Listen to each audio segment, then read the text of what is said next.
Hey everyone, it's your buddy back again with another exciting fanfic. What if a heartbroken Yugao found love with Naruto after Hayate's death during the Chunin exams? Part 1. If you enjoy this story, make sure to hit that like button and subscribe to the channel for more fanfics like this. Now, let's dive right into the fanfic. Hatake Kakashi considered himself the elite. Graduating at an early age, it didn't take long enough until he was promoted to Chunin, Junin and then straight to Anbu. When the Sandaime lined him for taking a genin team, he didn't like it one bit. It got worse since all the teams who were lined with him ended up failing from lack of teamwork. When Team 7 was given to him, at first he thought it would be just like all the prior teams. However, when Sasuke offered food to Sakura, he actually considered this team to be the only one who got the idea of teamwork. Clearly, he didn't expect to carry one of his students on his arms after a Chidori wound on his chest from another one of his students. Channeling chakra to his feet, he needed to get back to Konoha as fast as possible, otherwise Naruto's life would be over. On the way, Kakashi cursed Uchiha Sasuke for what he did both against the village and against Naruto, attempting to kill him with a Chidori on his chest. Most of all, he was cursing himself for two reasons. First of all, he cursed his blind trust in Sasuke, and second, he cursed himself for teaching his assassination technique to someone who would use it on his best friend. After a while, the gates approached and in seconds Kakashi passed by it. He couldn't afford to wait since he needed Tsunade or Shizune right away. In 10 seconds, he barged in Tsunade's office with a bloody Naruto on his hands. At first, the Hokage objected as to the reason of the intrusion, however upon seeing whose body was on Kakashi's arms, the doctor in her sprung into action and within minutes, Naruto was in a hospital bed, getting all patched up and receiving some chakra incision in order for his wounds to heal faster. The next day, all members of the retrieval mission returned home, although some of them almost didn't make it. Akamichi Choji was suffering from the effects of his family's chakra pills. Hyuga Neji came with a giant hole inches away from a fatal wound. The rest of the group sustained minor injuries and was already cleared from the hospital. The leader of the mission and only Chunin of the group, Nara Shikamaru, was wondering about his first leading mission and how much of a failure it was. Truth be told, no one could blame him, seeing that his team was up against Junin-level shinobi and somehow survived the assault. Also, they would be able to get Sasuke back, had one Kagaya Kimimaro not stepped in to aid the enemy. However, Shikamaru, even after both Tsunade and his father encouraged him to grow as a shinobi, still blamed himself for almost getting 2 or 3 of his friends killed. That doesn't mean that the Nara heir would ever give up the path he chosen. Not because it would be so damn troublesome as he put it, but as his dad put it, not every mission goes according to plan and that the failures exists to show what needs to be changed or improved. Shikamaru, use this failed opportunity to improve your abilities as both a shinobi and a leader. Use this mission to be better prepared for the future so that mistakes like this can no longer occur, said Shikaku at the time, and Shikamaru acknowledged these words to heart. He would get stronger and he would improve his abilities. Man, this is troublesome, but I'll ask Asuma-sensei to help me with training, thought Shikamaru as he went home to rest after what seemed to be the longest mission of his life so far. However, while Shikamaru found the answer to his questions, there was one specific blonde who was lying on the hospital bed, not wanting to see anyone right now. He just looked outside as the sun was about to leave Konoha for the day and let the moon do its job. One would find it strange to see a usually hyperactive boy choosing, instead, to look at the window in pure reflection of the current events that occurred. However, one single event still didn't let his mind be. If it wasn't for the damn fox, Sasuke's Chidori would have killed him by either piercing a lung or the immense amount of blood loss. Naruto wondered if truly, Sasuke was being controlled by Orochimaru as he as well as everyone presumed. Nonetheless, Only Naruto himself could vow for who was in control of the Uchiha's body at the moment, simply because he was the one who fought him. For the first time since he met Sasuke, Naruto was in doubt over Sasuke's behavior. Of course, he knew Sasuke was a brooding bastard, but never did he think Sasuke would pierce his lungs so ruthlessly before. These events made Naruto realize that maybe he was the only one being delusional as to believe that Sasuke wouldn't be capable of something like this. Right before the Chidori attack, Sasuke did admit that Naruto was his best friend. However, after the attack, the blonde questioned himself as to the Uchiha really understanding what meant the expression, best friend. Killing someone they consider a friend, it would be safe to say the person was mad, but to kill a best friend, it would be like saying the man didn't have blood running through his veins. He remembered how much the others suffered as well trying to bring Sasuke back, and it sickened him to realize that had Sasuke not left, none of his real friends would be injured in the first place. For the first time since he met the Uchiha, Naruto became skeptical over his friendship with Uchiha Sasuke. What if Sasuke was always like this and the cursed seal was just the push needed for him? If such a thing was true, then why did I ever bother? Why did I even bother to see if I surpassed him or not? Those were the thoughts that now occupied Naruto's mind up to the point of him going through every experience that he had inside his mind and wondered why he focused only on beating the traitor than trying to improve the areas he lacked. Naruto immediately felt like he played the part of an idiot all this time. He was remembering every single screw-up he ever committed and how delusional he was for thinking that with just Kage Bunshin and an incomplete Rasengan, he would be able to grow as a shinobi. He now acknowledged that everything he ever thought about, everything he ever holds on to wasn't what it should be. Not focusing enough at the academy, not focusing enough to learn the basics before attempt the harder techniques. In fact, he remembered only passing the academy because he was able to do a technique that didn't even require a lot of knowledge to begin with. The Kage Bunshin no Jutsu, shadow clone technique, did only require one hand seal and lot of chakra to waste. The only thing he needed for this technique was to be able to mold chakra, and that he learned just after he entered the academy. Now grinding his teeth in agony upon not applying himself when needed in the past, Naruto cursed his very existence and also his lack to concentrate on his goal. This was the scene that a certain silver-haired Chunin saw upon opening the door. Kakashi knew Naruto didn't want to see anyone and he was worried for his student. Usually, Naruto wouldn't behave like this, and truth be told, Kakashi was a little frightened that this event ended up closing Naruto's heart for good. He understood that Sasuke meant to Naruto just as Uchiha Obito meant to him, and if Obito ended up wanting to kill him, Kakashi would be desolated right now.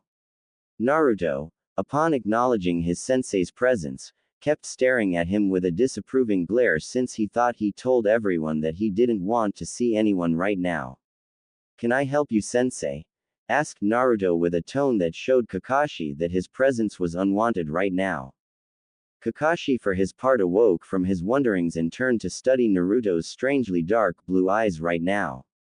Usually, Naruto's eyes displayed a bright ocean blue that could be quite enticing, however now the Naruto in front of him wasn't the real Naruto. "Well, can't a sensei come to visit his student? I happen to know that you didn't want to see anyone right now, but I just wanted to talk for a second," said Kakashi as he picked up a chair on the far corner and placed it so that he could sit right in front of Naruto. The blonde for his part eyed Kakashi's movements and wondered what the hell Kakashi wanted to talk to him in the first place. Naruto assumed that Kakashi would try explaining a different version of the situation, maybe try running some damage control on it, but he allowed Kakashi to begin the conversation, to which the silver-haired Chunin nodded and turned to state. "Listen, Naruto, I'm here to talk to you in regards of what you're feeling right now towards your teammate," asked Kakashi, but the look that Naruto returned to him was something he never thought he would see. Naruto's eyebrows were slightly lifted, as in Kakashi just said something curious to the blonde. Naruto was also smiling as well, but it was not even remotely close to one of his goofy smiles that everyone grew accustomed to. It was an ironic smile, particularly used when someone uses sarcasm to answer a question. Explain the word, teammate, for me, Kakashi-sensei. I may not have much experience with this kind of thing, but I know that teammates don't try to kill their teammates with a chidori on the chest. It was ironic, though, that just moments before he did this, he considered me as his best friend. If he did this to his best friend, I don't want to know what he does to his enemies, retorted Naruto, as in Kakashi just committed the biggest mistake of all times. However, he knew he was right, and also Kakashi knew he was right. After hearing the response, Kakashi wasn't surprised, nor was he shocked to hear Naruto speaking like this. Nonetheless, Kakashi's reason for visiting wasn't only related to how Naruto was doing, but also to hear the blonde's report on their fight. When questioned, Naruto told him everything that occurred after he left Rock Lee to fight the Kagaya person. After Kakashi lifted himself from the chair, he wished nice recovery to Naruto and went for the door, before being stopped by the blonde. Kakashi-sensei, I want to ask you something, said Naruto, to which Kakashi nodded and turned to stare the blonde, who by now was remembering what he was thinking just before his sensei entered the room. Do you believe in the word regret? Asked Naruto, earning a suspicious look from Kakashi, who clearly didn't see this coming, especially one coming from Uzumaki Naruto, the boy who always screamed his never giving up slogan. After he returned to seating at the chair he once was, Naruto continued. Tell me something, Kakashi-sensei, and be honest about it. On your point of view, how I stand in terms of shinobi abilities, asked Naruto once again, now showing Kakashi what was this all about. Turning to think for a bit, at first he wondered why Naruto was asking said question, but thought about it either way. On a rational point of view, Kakashi didn't believe Naruto to have what it takes to become a ninja. Even though he was, indeed, a chakra house, his chakra control wasn't near as good as an average genin. His speed skills were mediocre at best, and his taijutsu as close to street fight as possible. However, he knew that once Naruto fixated his mind on something, he was certain Naruto would manage to finish no matter what. When he looked at Naruto's eyes, he knew Naruto was waiting for a straight answer here, so he gave his point of view. If you want an honest opinion about it, you have a long way in front of you if improvement is what you seek. Your chakra control isn't appropriate and your fighting skills are close to a street fight. Above all things, a genin-level shinobi has to have at least the academy-level taijutsu and above water-walking level of chakra control. Your ninjutsu could use some work, but this area is the least of your concern, stated Kakashi before he looked to Naruto, waiting for him to explode and demand him to take everything back, but surprisingly he didn't. Naruto just stood there staring at Kakashi for a moment, before smiling and nodding in appreciation. I appreciate the honest answer, Kakashi-sensei, and I was wondering if you could help me with something. I can't leave here for another 2 days, so might as well get to training. Would you mind picking some books that will help me understand some concepts better? Asked Naruto, to which Kakashi looked at him as in Naruto grew another head. Naruto wanting to read books was really something he didn't expect. Nonetheless, Kakashi just nodded in affirmative and asked what he needed. Thanks, well, I was wondering if the library had any scrolls on After Academy Taijutsu and Chakra Control.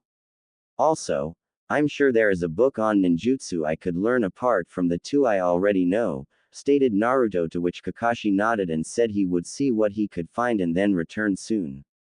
A few hours later, after giving Naruto some books about some forms of taijutsu, chakra control and D-to-C ranked ninjutsu techniques, Kakashi was in front of Tsunade explaining Naruto's fight to her and also expressing his concerns about the blonde. Tsunade was impressed about hearing Naruto applying himself in studies and told Kakashi of what Jiraiya wants to do with Naruto, once he received clearance from the hospital. Kakashi, Jiraiya is going to take Naruto with him for a 2.5 years training trip. He plans to teach Naruto better deals with the Kyuubi's chakra as well as focus on some points the blonde lacked in his shinobi education. Now considering that Naruto is already studying to correct his flaws, maybe Jiraiya can initiate him on more advanced forms of ninja arts. Now, you're saying that Naruto is now skeptical towards Sasuke, said Tsunade, with the late statement sounding like a question. Yes, Tsunade-sama. According to him, someone who tries to kill him doesn't deserve to be called teammate. It was clear in his eyes how much hate and anger he is feeling right now. I can only worry about his path now, that whatever innocence yet left in him, now it was completely shattered by Sasuke's doing, said Kakashi, still looking down like he was considering the event to be somehow his fault. Looking at Naruto losing his innocence was enough to shatter whatever confidence Kakashi had in himself both as a shinobi and as a teacher. Also, when Kakashi laid out Naruto's flaws, Kakashi knew that he should be the one correcting it, since Naruto was his student after all.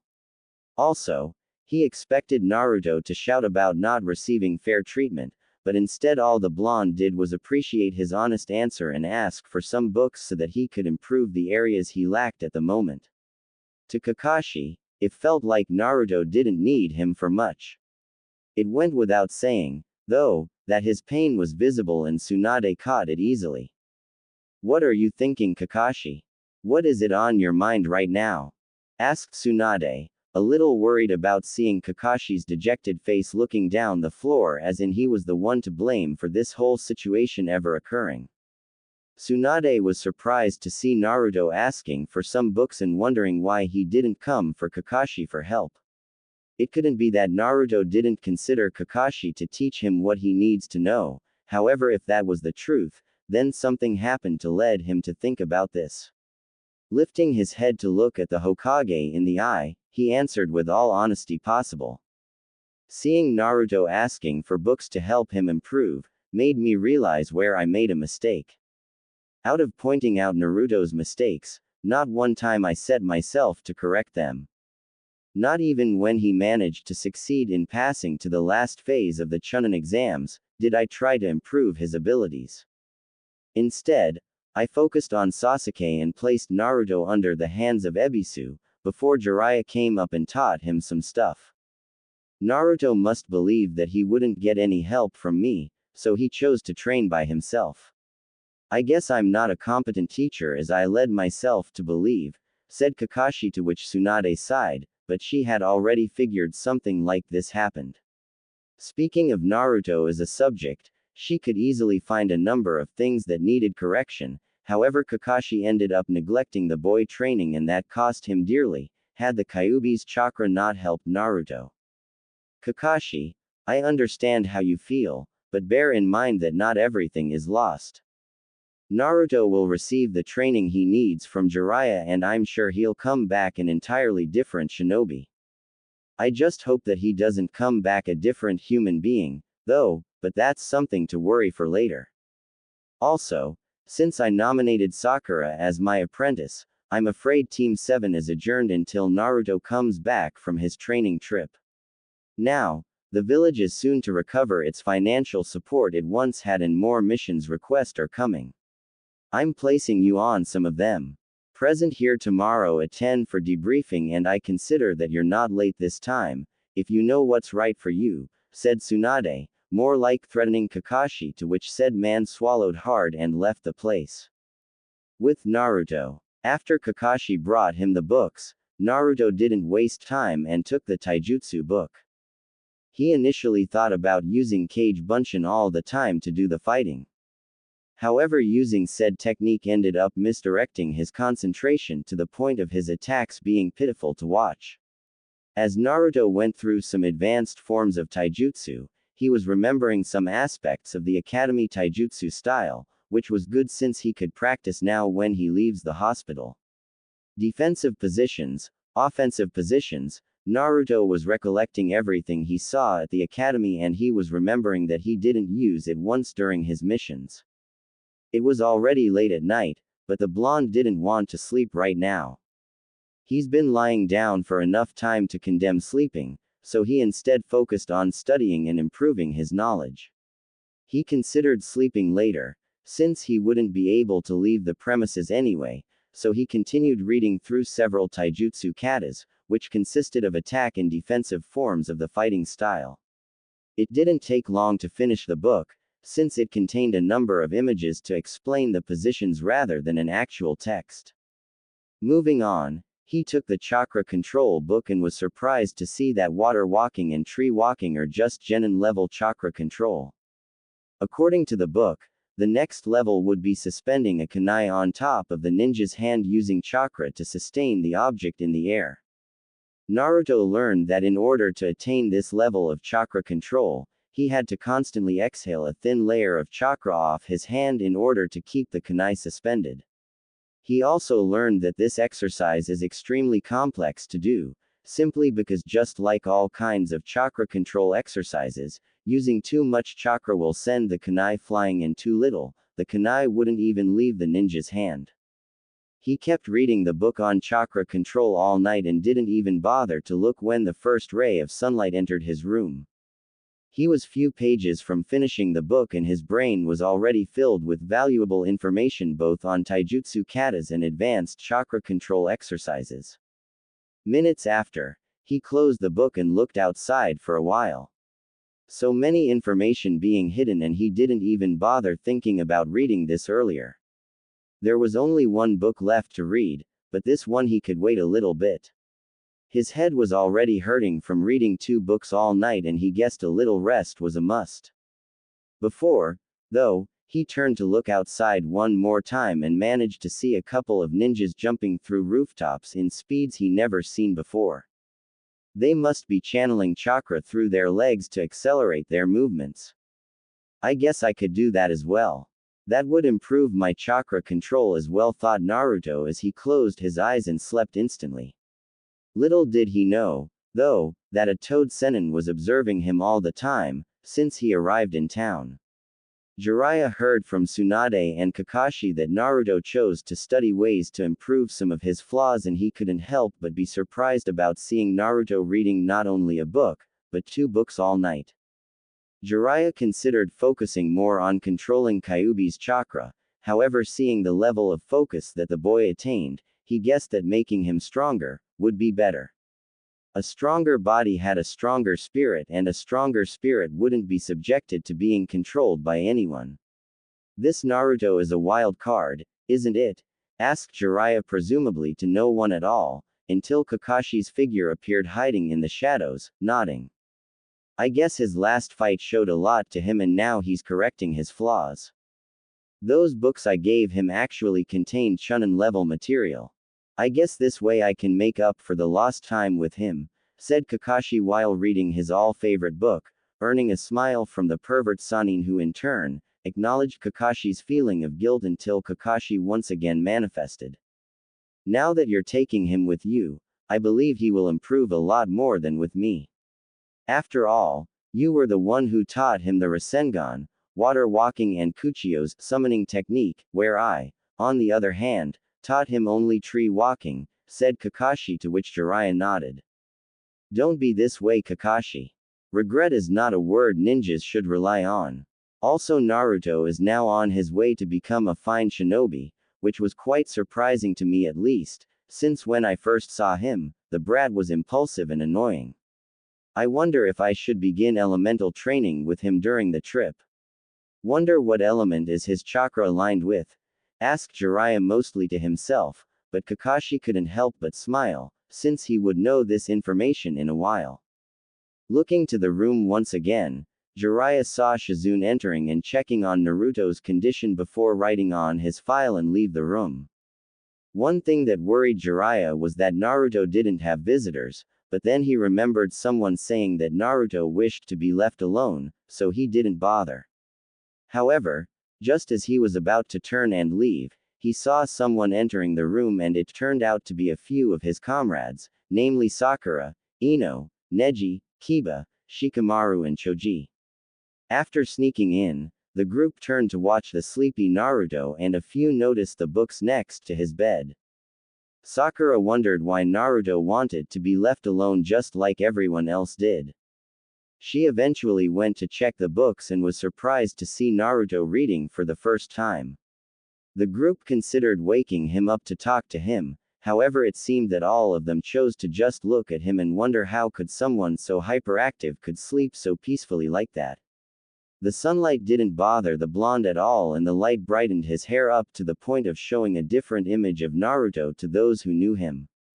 He seems different, somehow, said Ino, standing next to Shikamaru and Choji, getting nods from everyone present, except for Sakura who in turn, kept looking at him.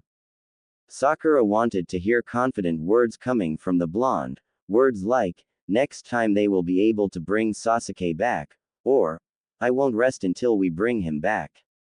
With Sasuke gone, Naruto was now her only source for strength. She wanted Naruto to tell her about Sasuke's behavior, since the report on the mission was considered confidential to Genin ears, apart from those who participated in the mission. I really wished to know more about what happened out there, though. Rumors had it that Naruto returned deeply hurt from the fight, but Sasuke wouldn't do such a thing to Naruto. They are teammates and friends, said Sakura, more like asking all those present for confirmation, but neither of them shared the same opinion. Neji, for instance, chose to reply against Sakura's comment, since he used to be like the Uchiha in some way. Sakura-san, I don't concur with your assessment over the Uchiha. It was because of him, we all came back with near-fatal wounds. Also, Naruto fought with the Uchiha, so it's only logical to assume that the injury was caused by him.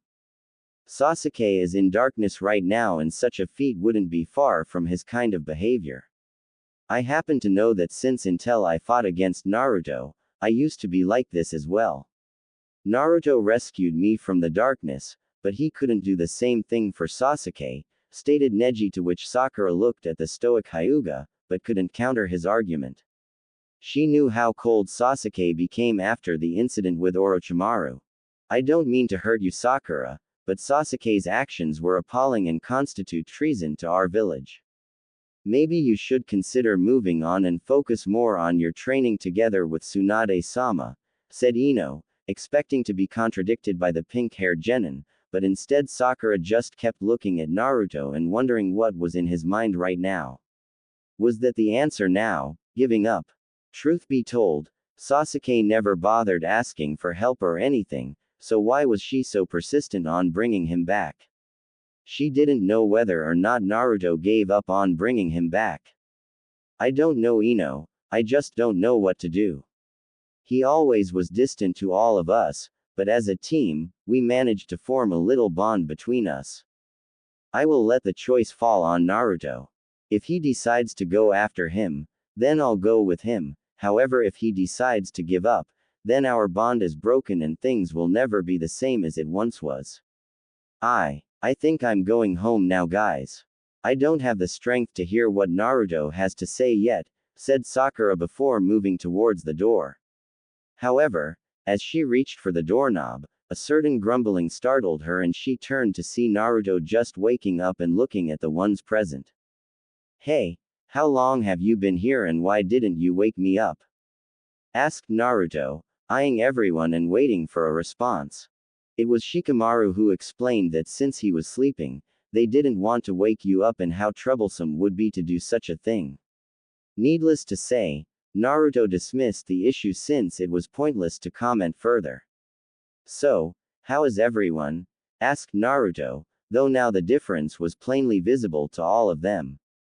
Naruto's once crystal blue eyes now were like dark blue eyes, and where he always smiled, now his face was akin to a bothered person. The group exchanged a few monologues like, I'm fine, and, alright, to which Naruto nodded and stretched a little bit. Sakura's ear was pounding like crazy since she now would know about what happened with Sasuke and Naruto. However, she hesitated to come forward with the question, and that was pretty much visible. She secretly appreciated when Ino asked Naruto as to why he didn't want to see anyone right now. After hearing the question, Naruto explained his epiphany to everyone and also explained the book he was reading all night. Along the explanation, the group was stunned and now wondered what triggered him to think like this. When he was about to explain what happened, Shikamaru stopped him, saying that the details of said mission was considered restricted to genin ninja apart from those who participated in the mission, to which Naruto acknowledged and stopped talking. Naruto heard about Sakura being apprenticed to Tsunade and congratulated her. However, everyone saw how Naruto addressed Sakura and all of them wondered where went that crush of the blonde. Sakura, of course, was the first to notice, and that came somehow as a higher shock than Sasuke deserting the village. Sakura oftentimes found Naruto to be annoying, asking to go out with her, but when he stopped doing it, she now missed it. Well, since Sakura will be training with Tsunade, I guess I'm on my own, then. Someone of Kakashi-sensei's caliber won't be held up to teach one single genin. No matter, though, these books taught me a lot and I can't wait to leave this place and begin training, said Naruto, taking his 3 books and laying them on top of his bed. The group, though, wondered about Naruto's training, since all of them concurred with him about Kakashi. Little did the group know that said person heard it all and sighed before turning to Jiraiya. Quite humble of him, wouldn't you say, Kakashi? Quit worrying about it. When I'm through with him, he'll be 10 times stronger, trust me on this, said Jiraiya, to which Kakashi nodded and left. After seeing Kakashi leaving, Jiraiya turned to look at Naruto and wondered about a few things. I'm glad Naruto isn't fixed on rescuing the Uchiha boy. This way, his growth won't be hindered by simply overcoming the Uchiha. I guess my sensei days are up once again. Back to Naruto's room, silence ruled the place. Sakura managed to ask Naruto of his intentions towards Uchiha Sasuke, and he eyed Sakura with what seemed to be a sarcastic smile. Naruto thought quite a lot, but he acknowledged the fact that he didn't think of Sasuke at all, other than the fact that the Uchiha tried to kill him. Oh, he didn't need to think about it, since the answer was already clear in his mind. However, because of the secrecy towards the mission, he had to hide some aspects of what happened and focus more on Sasuke's reasons. Sakura, in my opinion, you can't bring back someone who doesn't want to return. Sasuke left because he thought it would be better for him than staying in the village. Any missions towards rescuing him would turn to failure simply because he doesn't want to return, nor do I wish to go after him. Some aspects of the mission led me to believe that Sasuke was a loose cannon just waiting for a little push. So, I don't intend to go after him anytime soon, unless the Hokage orders me to do so, explained Naruto before seeing Sakura lowering her head to looking towards the ground and left the room. She didn't expect Naruto's explanation to be so unnervingly accurate, and she found no counter-argument for him. The rest of the group wished him a good recovery and all of them left. After that, Naruto picked up his last book about ninjutsu and turned to read it. Inside, Naruto saw the 3 academy jutsus and even some advanced ones to use, like Shuriken Kage Bunshin no Jutsu, Shuriken Shadow Clone Jutsu, and Bunshin Daibakua Clone Explosion Jutsu. Also, he saw a technique called Gyorai Shin no Jutsu, Torpedo Needle Jutsu, and read about the technique. So far, all of these techniques were relatively easy to do, since the first 2 required a technique similar to the Kage Bunshin and the last one Naruto just had to mold chakra correctly through a correct set of hand seals. However, the next ones were purely elemental jutsus and Naruto wouldn't be able to do since he didn't know how. Seeing the rest of the book was divided into elements, Naruto sighed and closed his book. He was going to leave it at the table in front of him when 2 papers fell on his lap. Lifting an eyebrow, Naruto picked them and saw that someone sent him a message. Naruto, I see you noticed that apart from some jutsus, this book contains mostly elemental jutsus. So, the next paper is a special one. This paper is what we use to determine a ninja's element. Every shinobi has a link towards a certain element, which means that he or she will be able to perform jutsus towards that element easier than others. As you know or don't know, there are 5 elements: fire, lightning, wind, earth and water. Therefore, by channeling chakra to this paper, you'll be able to find which element you are best suited with. After channeling chakra to the paper will either get soaked water, burn, fire, turns to dust, earth, crumbled, lightning, or split in half, wind. Kakashi. After reading it, Naruto turned to look at the paper and studied for a second. After a moment, he shrugged it off and did just like Kakashi's explanation said.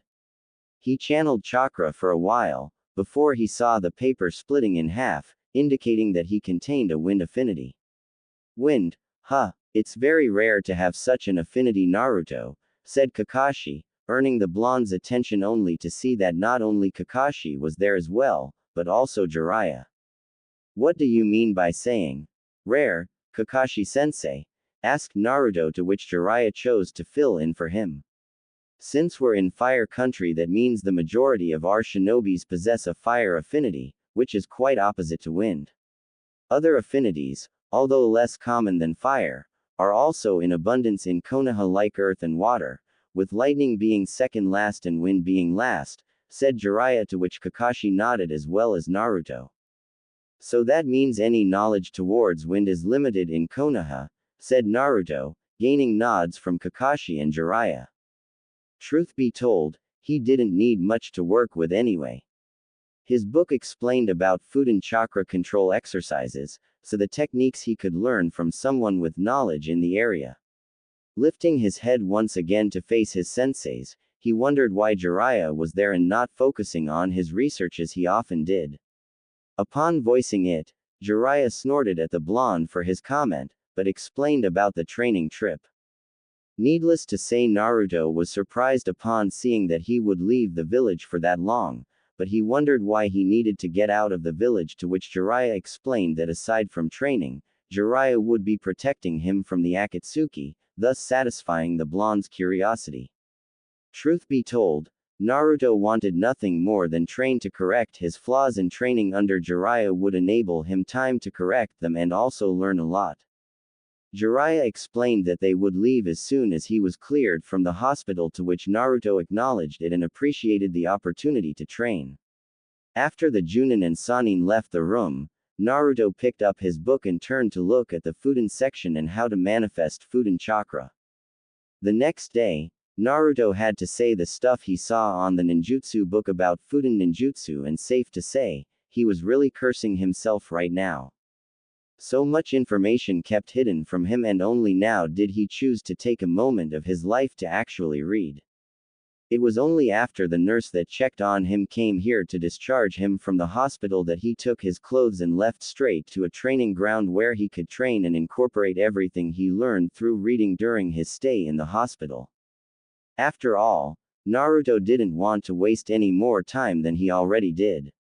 He now knew that in order for a shinobi to grow strong, he or she had to have the strength and will to never give up and always fight through numerous obstacles that appear through life. Immediately after arriving in one of Konoha's many fields designated specifically for ninjas to train, Naruto went to one of the taijutsu logs on the field and began to beat the hell of it by going through the katas that he learned from the book. Although he knew his form was still far from perfection, he also knew that taijutsu required practice, so it wouldn't be possible for him to just read a book and immediately know how to do it. Nevertheless, he continued to beat the log in hopes of getting it right. After a while, he looked at his dirty hands and a few wounds from beating a log repeatedly and remembered when Lee was fighting Sasuke right at the beginning of the Chunin exams. Closing his hands once again, forming fists, he looked once again the log and began once again, the katas this time, adding some kicks as well. This time, however, Naruto found he was better than before, and he realized that Lee was right. Only through harsh training can the ninja evolve. Stepping away from the log for a bit, Naruto began the katas on pure air, like he was in a showdown of martial arts. It wasn't as painful, and Naruto could see that the speed of his movements was increasing periodically.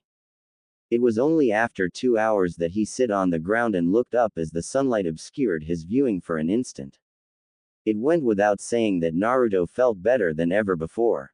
He felt like he already improved a little bit and now his taijutsu wouldn't be considered street fighting, like Kakashi mentioned before. Getting up once more, Naruto changed the subject and went to ninjutsu. The 3 jutsus he saw in the book were, in theory, easy to do, but just like taijutsu, one couldn't hope to master something just by reading it in a book. Picking one shuriken, he threw towards the log. Naruto made the hand seals necessary for Shuriken Kage Bunshin no Jutsu, Shuriken Shadow Clone Jutsu. However, when approximately 4 shurikens should have appeared, only 2 did instead, and none of them had the same properties as the original one. Such a result was expected since Naruto took close to an hour to master the Kage Bunshin no Jutsu. This new technique didn't waste as much chakra the Shadow Clone, but it did require a considerate amount. Taking another one, he tried again, only for the same thing to happen. No matter, though, he would be able to learn it just like he was able to do the Kage Bunshin. It took him 10 tries to be able to master the technique. In the last one, he was able to create close to 10 clones of the shuriken, and all of them pierced the log in multiple locations, thus completing the technique, but not without its price, though, as Naruto felt on the ground from slight fatigue. It didn't matter, though, he did it just like he would complete the other 2 as well. However, his stomach growled, hence why he grabbed some shurikens that was stick on the log and went to Ichiraku's for some lunch. Of course, he changed about the way he saw things, but that doesn't mean his taste for food changed. After sitting down on the bench, Naruto asked for some miso ramen, to which old man Tuki greeted him and went to make his bowl. As the noodles were being prepared, Tuki asked about Naruto's training with one of the Sanins and congratulated the boy on the opportunity. Naruto appreciated and said that he would be stronger and don't waste more time than he already wasted for petty reasons. Tuki was confused at first, but waved it off, seeing it was Naruto and Naruto was impossible to understand. After paying the old man, Naruto said to take care since he wouldn't come back for a while, to which Tuki smiled and wished the blonde a safe trip. Upon returning to the training ground, Naruto remembered the needed hand seals for the Gyorai Shin no Jutsu, Torpedo Needles Jutsu, and also the theory behind the technique. According to the book, the ninja must mold his chakra towards creating tons of thin layer shapes and then throwing it at the enemy. Of course, the book made it as easy as a simple henge, but the blonde knew better that chakra manipulation was a Chunin level material. Nevertheless, he was committed to doing all 3 of the techniques before Jiraiya could come to pick him up, so he immediately got to work. Little did he know, though, that a few people were looking for the missing blonde. At the hospital. Jiraiya, Tsunade and Kakashi were standing in what used to be Naruto's room, only to find it was empty. Naruto's clothes was gone too, except for his orange jacket, which was tossed on the ground near the window, thus showing them the obvious: the boy escaped the hospital and now they have to find him. Tsunade was furious at the head nurse for discharging the blonde, even after she made it clear that only she or Shizune were authorized for such a thing. Well, Jiraiya, I guess you have to find your student out there. You and him are scheduled to leave tomorrow morning, so take your time, said Tsunade before leaving the hospital room, thus leaving Jiraiya and Kakashi inside. Where do you think he is right now, Kakashi? Asked Jiraiya, actually a little concerned with the blonde, since he didn't expect the damn imbecile to run off seconds after being released from the hospital. Kakashi for his part was reading his book and didn't pay attention to what the pervert was saying, earning a vein popping from the Sanin's forehead, who in turn, sighed and shunshined out of the room. Seconds after, Kakashi lowered the book and activated his Sharingan to see if Naruto left a trail of chakra to follow.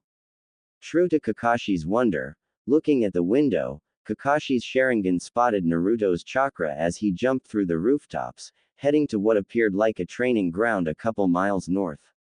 Smiling at the boy for pumping chakra to his legs and increases his speed, Kakashi started following the path Naruto took. He somehow knew that the blonde wouldn't take long before practicing what he learned, and he began to wonder if perhaps, he should have done this a long time ago. If Naruto was already able to do one of the techniques on the book and settle for the right taijutsu stance, Kakashi would have been wrong about the blonde. Truth be told, the Chunin always presumed Naruto would quit being a ninja, since he didn't have what it takes. However, as the time passed and Naruto was able to do stuff that no one would think it was possible.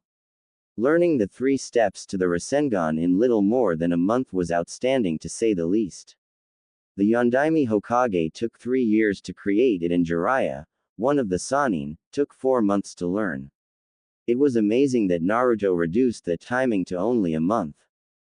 Kakashi remembered seeing at the book he selected for Naruto regarding ninjutsu, and he remembered that apart from the elemental ones, they were 3 jutsus that Kakashi would have wanted to teach Naruto, since it really matched Naruto's unpredictability attacks. Shuriken Kage Bunshin no Jutsu, Shuriken Shadow Clone, Bunshin Daibakua, Clone Explosion Jutsu, and Gyorai Shin Torpedo Needle. They were tough to master, but once he manages, he would be able to add 3 very powerful and very handy jutsus to his arsenal, not to mention the Fuden techniques he would be learning with Jiraiya on his travel. After the last rooftop, Kakashi saw the blonde and also managed to see that he was doing the Tatsu Dragon Seal, which was the last one needed for the Gyorai Shin, before Kakashi's eyes widened out of proportions. After Naruto finished the hand seal sequence, tons of chakra needles formed around him, before Naruto moved his hands towards the Hitsuji Ram seal and shooting the needles forward the log, thus making tons of tiny holes which would kill any enemy easily. Kakashi wondered how much time Naruto was training, since the hour of his hospital release was 3 hours ago. Kakashi couldn't figure out how Naruto already learned this jutsu in 3 hours and thought about it for a while. How could someone, with no good history at the academy, learn advanced jutsus so easily? Would it be because he got the chakra capacity of a Chunin? No, Jiraiya already taught him the water walking exercise, so it couldn't be high chakra capacity. It was another thing, definitely was. Kakashi wondered if Naruto was a genius in disguise, but then again, he shouldn't be surprised at yet another surprising feat from Naruto. After completing the technique, Naruto kneeled on the ground from extreme chakra usage for the day. He cursed not having enough chakra to complete the 3rd technique, but thought again since the Bunshin Daibakua required a lot of chakra at disposal and Naruto now didn't have enough. He figured that some rest would do the trick and his chakra would come back, so he just went to a tree nearby and sit down near it while admiring his work so far. His taijutsu was coming along nicely and he just added 2 new jutsus for him to rely on while fighting. The last technique, though, was what Naruto wanted to master the most for the simple reason of using it as a trap. Summoning a lot of Kage Bunshins and place some of the exploding ones in the middle so that when the enemy begins hitting them one by one, eventually he would be hitting the exploding one and would be sent flying because of it. Back to Kakashi. He was looking down at Naruto since the blonde happened to pick the same tree he was hiding in order to rest up a bit. At first, Kakashi considered just falling to the ground and greeting his student. However, for some reason, he hesitated. He didn't want to meet those same eyes he saw at the hospital. Kakashi just didn't have the words to talk to him right now. After all, it was him the one who taught Sasuke the Chidori, who in turn used it to pierce Naruto's flesh, thus almost killing the blonde if the Kyuubi wasn't inside him.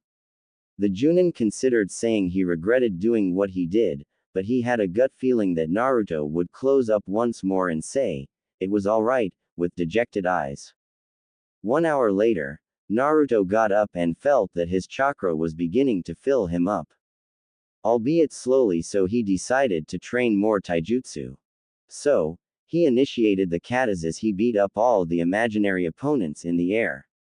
Meanwhile, Kakashi was watching intently and also managing to see some nice punches going on down there, before seeing Naruto alternating between punches and kicks. Seeing the blonde training hard sent an unknown wave of pride to Kakashi that never before happened. When he trained Sasuke for a whole month, not one did the Uchiha cause that to Kakashi, but Naruto, in less than a day, made Kakashi realize how deeply he messed up with the team. Suddenly, someone instantly appeared behind Kakashi, but he knew it wasn't Jiraiya since his visible eye caught sight of green. Good afternoon, my fellow rival. How about we took advantage of this beautiful day and test our abilities to the extreme? Yash, screamed Guy, before Kakashi placed his hand on Guy's mouth in time for Naruto to just look up, since he thought he heard someone screaming.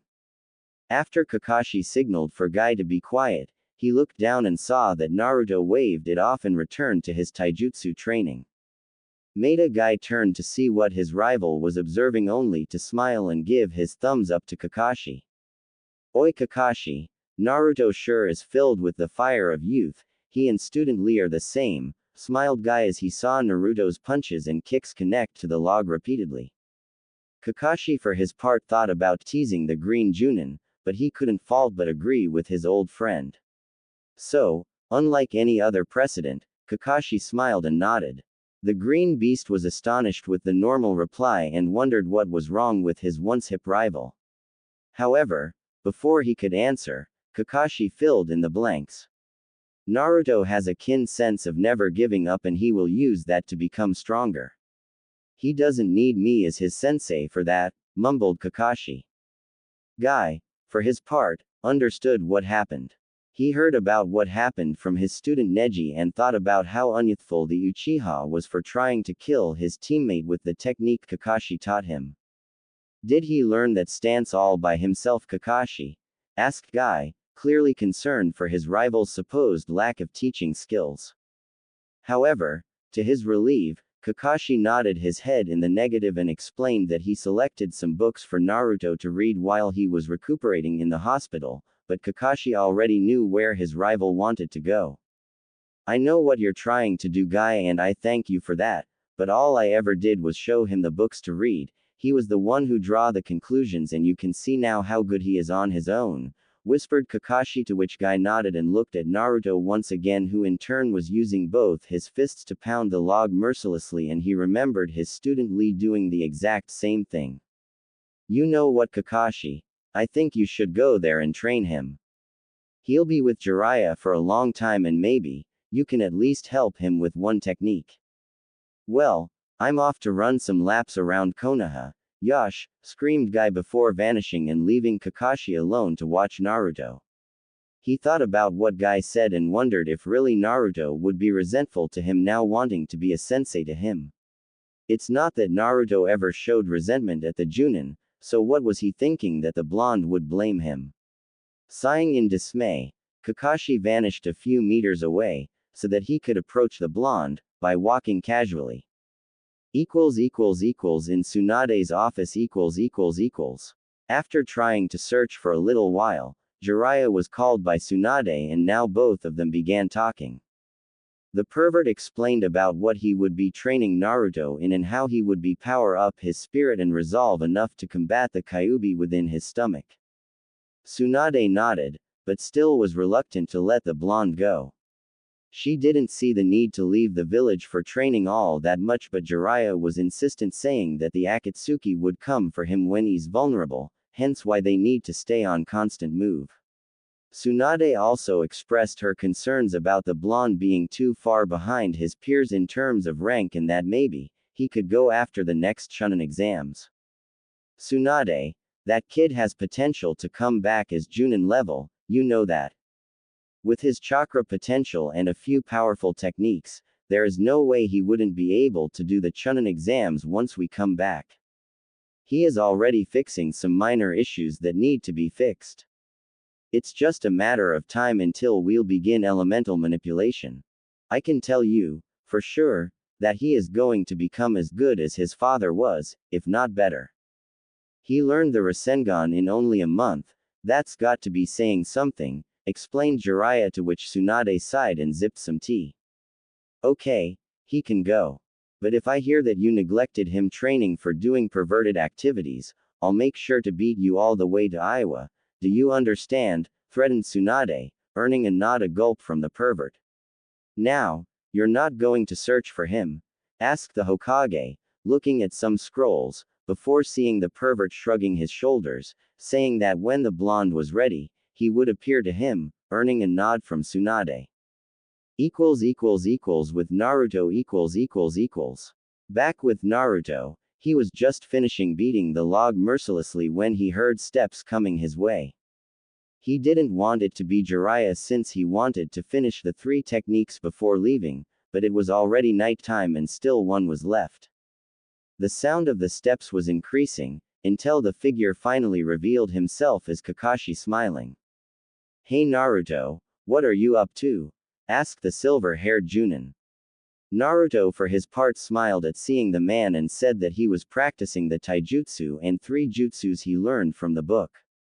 The moon was already up the sky and Kakashi was just watching Naruto pummel the log once more, until he came to a halt and looked to his beaded hands.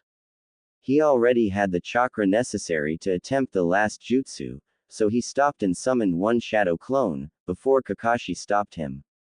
Naruto, I think I know what technique you're trying to do, but with the clone so close, you could get caught in the explosion. Send him a couple steps further and pump as much chakra as you can in one go. That's the secret of the Daibakua, taught Kakashi, to which Naruto nodded and looked as the clone began walking a few steps before stopping and looking to the real one, who in turn, focused on the ram seal and immediately molded as much chakra as possible in one go. The clone was suddenly enveloped in a big explosion, thus completing the technique. Of course, Naruto's explosion wasn't as big as Itachi was, but it would certainly cause damage to the enemy. Kakashi smiled upon seeing that Naruto already managed to master 2 of the jutsus that he set for the blonde. Not to mention that the Genin's taijutsu was now up to low Chunin level. Looking back at Naruto, Kakashi saw that he was smiling, but the smile was different. This smile was a satisfied one that someone wears it upon being able to overcome an obstacle, after failing a few times before. Upon asking, though, Naruto said that for a long time, he thought he was doing fine as a shinobi, but now he saw that he was just being delusional about his abilities. Listen Naruto, seeing as you'll be gone for a long time, how about I buy you some ramen, invited Kakashi, earning a nod from Naruto. Some minutes later, teacher and student each took a sit at the ramen stand and placed their respective orders. As they waited, Kakashi asked about how it was to travel and train with the Sannin. Naruto thought about it for a while, but in the end, he didn't have much to say, other than the fact that the man would only teach him one time and leave him to practice. Naruto told him about the 3 stages of the Rasengan and how it was, initially, weird to practice with water balloons and rubber balls. I just hope that this time, he won't be focusing so much on peeping at girls all the time, complained Naruto, to which Kakashi smiled and nodded, before seeing their orders being placed in front of them. They ate the meal quietly while savoring the delicious noodles. For a while, no one talked, no one opened their mouth to speak, only to eat. When that was finished, Kakashi extended his dish so that the old man Tuki could pick up, before turning and addressing Naruto. Naruto, I'd like to say I'm sorry to you, said Kakashi, coming forward with the subject, earning a much surprised look from his student, who in turn asked about what he was sorry about. Ever since Team 7 was formed, I didn't give the proper attention I should have done to the team, you especially. At the Chunin exams, I ended up training someone who didn't need help and left you under the care of Ebisu. At the hospital, when you asked me about your flaws, I felt ashamed, simply because as your Chunin sensei, I shouldn't be the one listing them, but rather working with you towards correcting them. I know that I wasn't the best sensei, and for that I seriously apologize, whispered Kakashi that last part, before Naruto began looking at his sensei, wondering what this all about. Was this guilt? Was this guilt for the Uchiha doing what he did? Naruto didn't forget that Sasuke tried to kill him with the technique Kakashi taught him, so it was really guilt over what he did and Kakashi felt responsible for what happened. Sensei, you don't need to apologize. No one could have known that Sasuke would eventually flee for power. Also, about my so-called flaws, what good is the sensei when the student doesn't understand what needs to be done? Those books you picked up for me helped understand what needed to be changed in my abilities, and for that I thank you. Now, not only I improved my taijutsu, but also just added 3 jutsus to use out there, thanks to you, once more, explained Naruto, but Kakashi was still looking down, when suddenly, he remembered hearing Naruto saying that he added 3 jutsus. Naruto, you were able to master the 3 jutsus? Asked Kakashi, incredulously, before Naruto nodded and finished up the last string of noodles. How many can you multiple the shurikens? Asked Kakashi once again. I managed 10 clones the last time, though with more chakra, the numbers can double, explained Naruto, earning a nod from Kakashi and a thought that maybe, Naruto was a genius in hiding. Furthermore, Kakashi asked some more questions about the techniques and the taijutsu, to which Naruto responded, before the blonde said his goodbyes since he was supposed to be packing his things for the trip tomorrow. Kakashi eyed the blonde leaving and wondered how much better Naruto would be if Kakashi found out earlier about the blonde's quick learning. When he turned to walk away, he stopped for a while, before addressing the shadow to simply come out and talk to him. Ah, Kakashi, I didn't want to intrude in student-teacher conversation, but Tsunade-sama wants to talk to you immediately, said the shadow, before leaving. Once Kakashi arrived, Tsunade asked about Naruto's whereabouts. Kakashi said that he went to his apartment after training the whole day. According to Kakashi, Naruto managed to improve his taijutsu form and also the 3 jutsus that the book contained, aside from the elemental ones. Jiraiya was there as well, so you could imagine his surprise upon seeing that the blonde was also training ninjutsu. After hearing Kakashi's statement, Tsunade nodded and took a scroll next to her. Kakashi, tomorrow you'll part along with Genma and Raida to a mission near Suna. The Cage asked for help in pursuing a missing nin who managed to infiltrate the village, kill some of their ninjas and steal some important documents. Sabaku no Tamari will be joining your group to arrest the man and retrieve the documents. Be ready to leave at 10 a.m. tomorrow, ordered Tsunade, earning a nod from Kakashi before vanishing. Inside Naruto's place.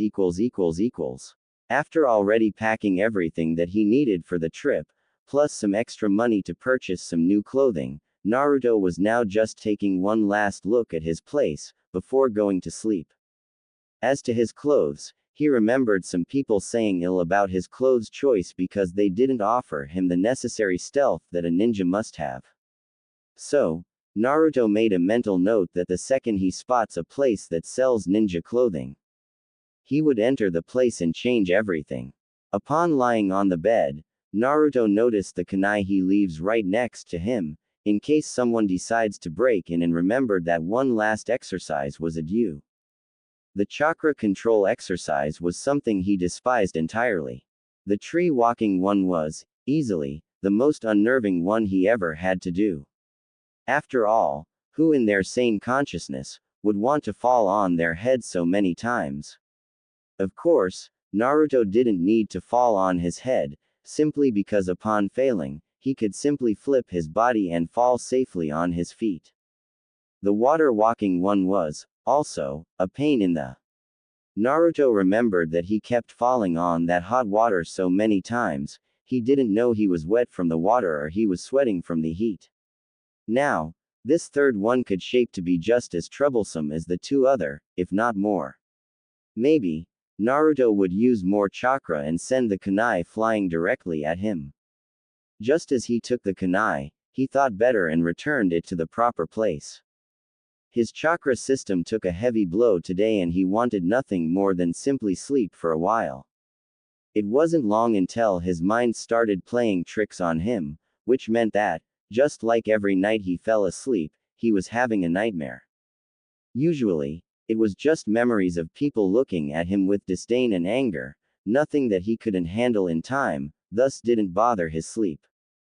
However, this one was different, or at least started out differently. He was inside a dark room, where inside he couldn't say a thing except for a bed that was illuminated. As he walked closer, he noticed that a boy closer to his age was there sleeping with his face looking up. Upon approaching, the person's identity was plainly visible to Naruto. The cursed seal on his neck was glowing with intensity, but instead of reaching Sasuke to see if he was alright, Naruto just stood there impassively. Suddenly, Orochimaru appeared next to Sasuke and extended two white snakes around Sasuke's body slowly, taking possession of his body. Orochimaru stopped for a while and watched Naruto to see if he would do something to stop the snake face, but Naruto just remained there stoically, watching as Orochimaru managed to complete his possession of the Sharingan, before transforming into a monster and began his havoc and mayhem. Suddenly, in front of Naruto, appeared Sasuke once again looking at him, demanding answers about why Naruto let Orochimaru take over his body. The answer, though, was an easy one to make. Clearly you didn't expect me to help you after you tried to kill me, didn't you, traitor?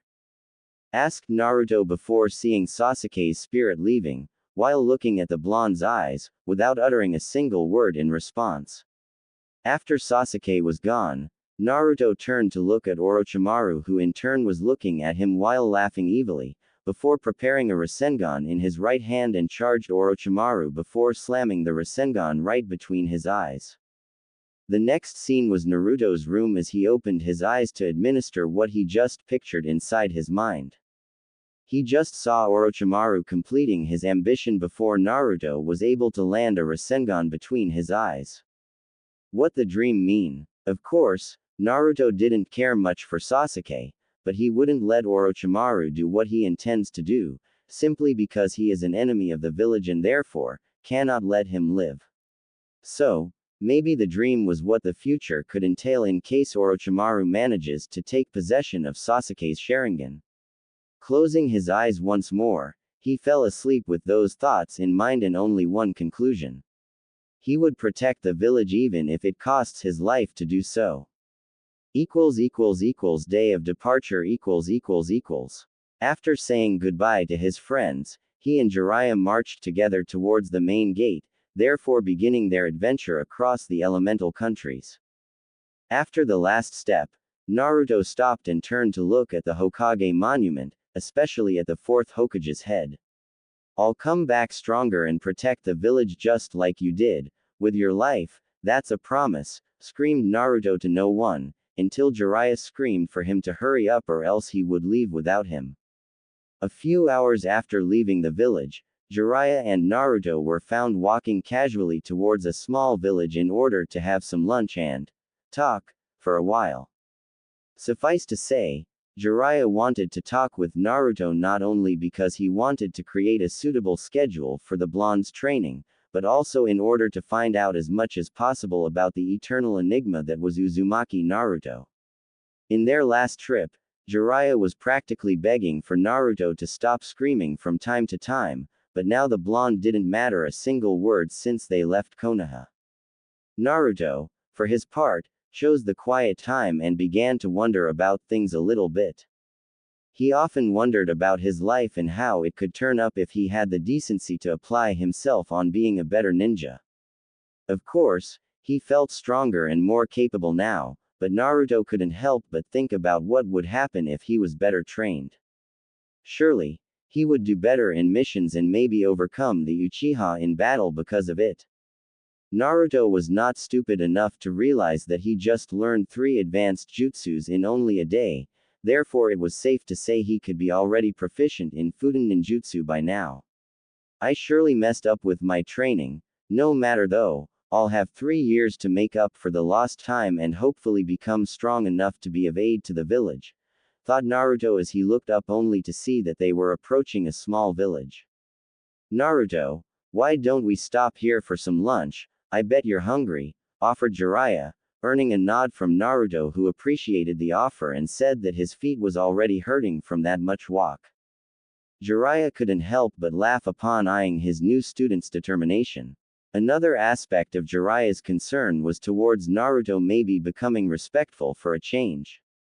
He did insist for the blonde to address him with respect, however a part of him wanted to be called Ero Sennin.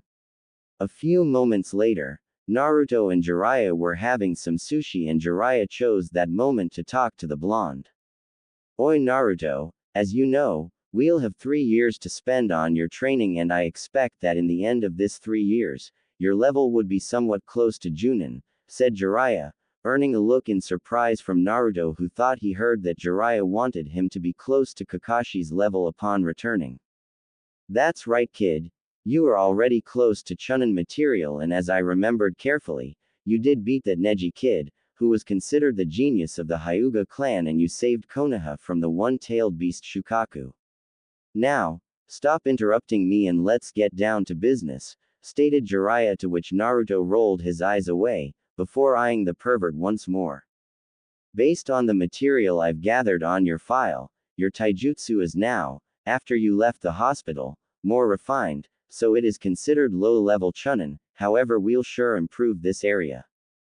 Genjutsu, I'm sorry to say your ability is practically none. However I'm sure that learning Genjutsu wouldn't suit your fighting style, so we'll focus on learning to interpret the illusion and how to dispel them effectively.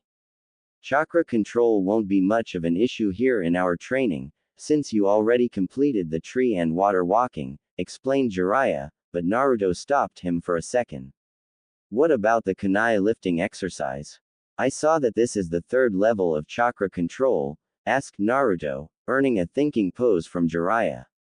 The kunai lifting exercise, although completely useful, wasn't obligatory for a ninja to complete. This exercise was only completed by those of the Hyuga clan in order to learn the Jiyuken and for medical ninja to be able to learn their techniques.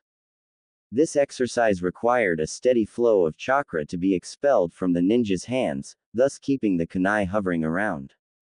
Although it's nice to be able to Naruto, truth is, it isn't a necessary skill to have, especially for someone more suited for taijutsu and ninjutsu such as yourself. If you truly wish to learn, we'll leave it for the end of our training, also if you wish you could attempt on one of our free times. Moving on, ninjutsu and chakra capacity. The latter is rather easy to train since you only need to use a lot of chakra and then wait for your reserves to be fulfilled again. Now ninjutsu, said Jiraiya, before seeing Naruto smile which in turn caused him to smile in return.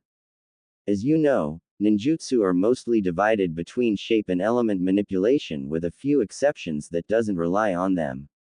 You already is proficient in shape manipulation from the Rasengan and the Gyorai Shin no Jutsu, Torpedo Needles Jutsu, however we are still due to perfect your Rasengan. Also, we'll be focusing on your Fuden element. I happen to know the formula necessary to be able to use Fuden chakra and also some techniques that will be easy to teach. I happen to have a friend in Suna that happens to be a Chunin. He will teach you 2 to 3 advanced Fuden techniques, but the rest will be up to you, explained Jiraiya. Also, it will be up to you to figure out our schedule, he. You'll have to come up with a suitable timetable that will incorporate all of the subjects we talked so far. After hearing that, Naruto was rather angry to say the least. Jiraiya was supposed to be the teacher and yet he was stuck with fixing the training schedule, it was ridiculous. Jiraiya explained that such abilities are vital in the ninja world and would help Naruto greatly while going on more advanced missions or even leading a team. After paying for the meal, Jiraiya left Naruto at the local library in order to think of the schedule, while he would do some researching. Naruto didn't complain, but he knew of the damn pervert's reasons for leaving and wondered if the damn pervert would do this more often in the future. Looking at the blank page for a moment, Naruto decided to settle down everything he needed to place at the schedule and list it down. After finishing it, he proceeded to think. The old Naruto would settle for 3 whole years of bad ninjutsu and cool moves, but now after what he saw in those books, the blonde realized that he needed to pay attention to his other skills. 3 years and 3 abilities to focus on: taijutsu, genjutsu and ninjutsu. Also, ninjutsu would be divided into 3 phases: using the Rasengan with one hand, learning Fudan chakra and learning Fudan techniques. Taijutsu and genjutsu didn't need a full year, Naruto wondered. Of course, he could learn more advanced stances in probably 6 months and then do some occasional spars with Jiraiya. Also, genjutsu disrupting wouldn't require much time to learn, so maybe he could assert both taijutsu and genjutsu within a full year of training. Well, I guess we could focus on these 2 arts as well as doing some chakra control exercises, thought Naruto as he began scribbling on the paper, the following. First year, 6 months of taijutsu and chakra control exercises, extended periods of running on top of water and maybe even doing occasional spars to increase the pace.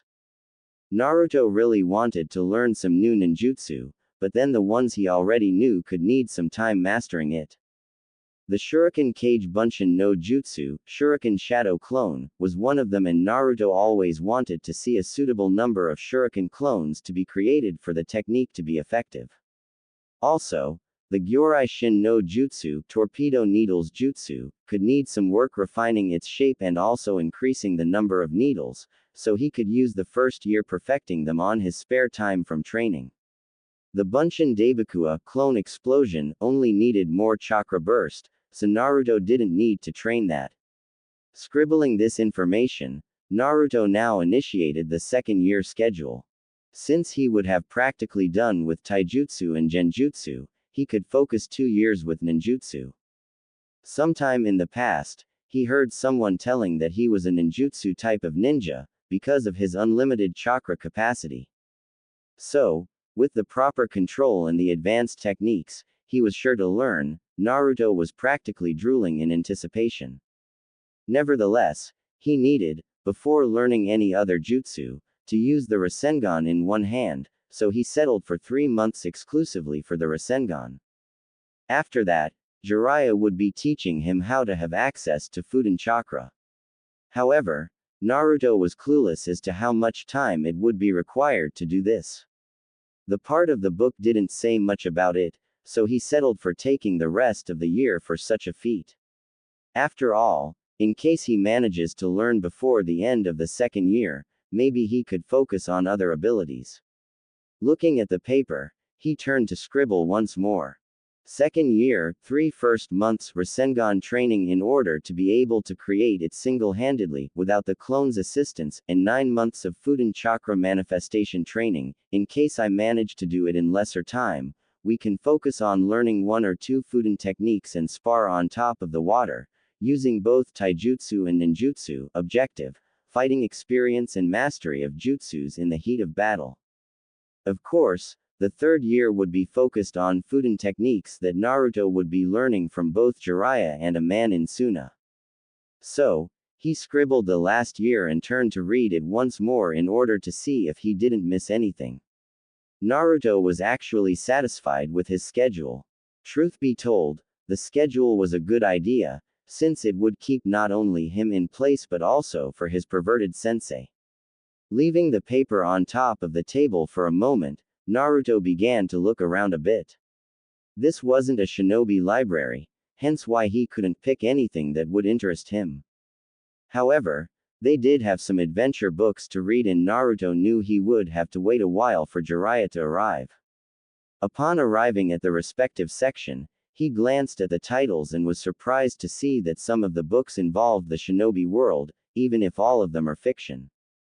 He took a few ranging from Kiri Shinobi's war against pirates to an adventure between 2 powerful warriors in Iwa battling for the Tsushikage position. After picking them, he went to the table he was seating earlier and placed the books on top of the table. Picking the first book, which was actually the one that described Kiri's war against the pirate organization, he opened and started reading. With Jiraiya . After leaving Naruto alone at the library, Jiraiya decided to run into an old friend of his that happened to leave at the village. Actually, the reason Jiraiya stopped by was because this man contacted him a while ago because of some sensitive information about Suna. Jiraiya had informants up there, but couldn't just dismiss information like that, especially because this man wasn't limited to sensitive information and could easily tell more. After a while of walking, he reached a normal two-story white house and knocked on the door. It took some minutes before the door opened, although just a little for the man inside to see who was knocking. "You appear like him, but how do I know you're really him?" asked the shadow, earning a snort from the perv. Really must every informant of his ask that question. True, it was shinobi protocol to be certain of the one in front of him, before opening his mouth. Before one became his informant, Jiraiya would say a secret password that only he could know. "Orochimaru is a pedophile," muttered Jiraiya, earning a nod from the man before he fully opened and greeted the white-haired Sannin. Clearly, Orochimaru has been given many names and curses, but only Jiraiya would call him like that. "Seriously, I'd think I earned your trust enough so that you shouldn't feel the need to have a double check," said Jiraiya, earning a snicker from the man. "Well, one couldn't help but keep a few vices, besides it's better to be assured than be stabbed in the back. Come in," gestured the man, to which Jiraiya muttered something unyouthful and then entered the house. The inner walls were rather simple, but what could anyone expect from a ninja's retirement home? Nikado Shinji was really an ordinary shinobi. Retiring early because of losing one of his arms while on a mission, he decided to leave the village and settle down in a village where he wouldn't hear the word ninja. However, just as the man said, Shinji became addicted to some of the vices that were exclusive for shinobi, hence why he agreed to be Jiraiya's informant. "So, I believe you have something to tell me, so let's hear it," said Jiraiya, earning a nod from Shinji, who began. "I have news of Suna. Apparently, they took Orochimaru's betrayal pretty heavily and are now restructuring everything. I heard from a Suna ninja that they have plans of formulating a mutual agreement with Konoha in order to exchange knowledge regarding genin training in the Academy of Shinobi Wannabes. Also, there is a rumor of a nomination for the Godime Cage, although he couldn't confirm me the nominee's identity," explained Shinji, earning a nod in appreciation from the Sannin. Although it wasn't urgent news, Jiraiya was famous for knowing pretty much everything about everything. He knew of Suna's growing interest in allying once again with Konoha for the famous, mutual benefits. The news of the new Cage, though, was unexpected since because of the Yondaime Cage's death, the council took over everything until a next suitable shinobi becomes nominated for the Godime Cage. Jiraiya thanked the man for the information and gladly accepted some tea that Shinji, just now, made. Some occasional talk was exchanged between the two, and when Jiraiya looked at the time, he realized he abandoned Naruto at the library for close to 3 hours now. He explained to Shinji that he was in a hurry to meet someone and appreciated the hospitality. After leaving the house, he took a few minutes to arrive at the library, already wondering how much of a headache he will have from hearing Naruto screaming at him for abandonment. What he never expected, though, was to see Naruto, instead of either falling asleep or bitching to someone about late senseis, the blonde was there seated at the table reading a book, and Jiraiya could see 3 other books on top of the table as well. I don't know if I should be relieved that he won't scream at me or worried of seeing Uzumaki Naruto, the most hyperactive ninja of Konoha and Jinchuriki of the Kyuubi no Yoko, expending pretty much half a day at the library, thought Jiraiya as he took the paper and turned to read it.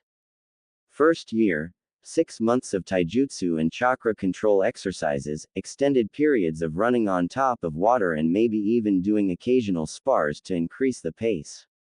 Mastery of 2 ninjutsus learned before leaving, which are the following: Shuriken Kage Bunshin no Jutsu and Yorai Shin no Jutsu, and the rest of the year will be spent on Genjutsu understanding plus how to disrupt the illusion.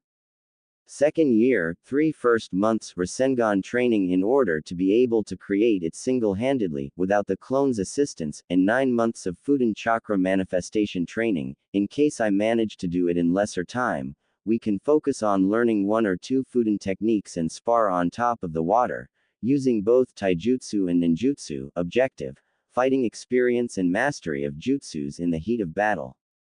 Third year, mainly Fuden ninjutsu training with Jiraiya and a ninja from Suna, followed by full-out spar involving nin, tai and genjutsu 3 times a week, until the last 2 months, which will be used for eventual exercises that I couldn't master in time. Jiraiya couldn't help but smile upon reading it. There were some points missing, however he was still due to tell Naruto that on time, he would be set up against other opponents in order to have some battle experience. Still, the schedule layout worked fine and Jiraiya found that the time given for all of them were spot on. Naruto for his part finished his book and looked at the pervert displaying a large smile on his face. I suppose that since you're smiling is because you approved my schedule?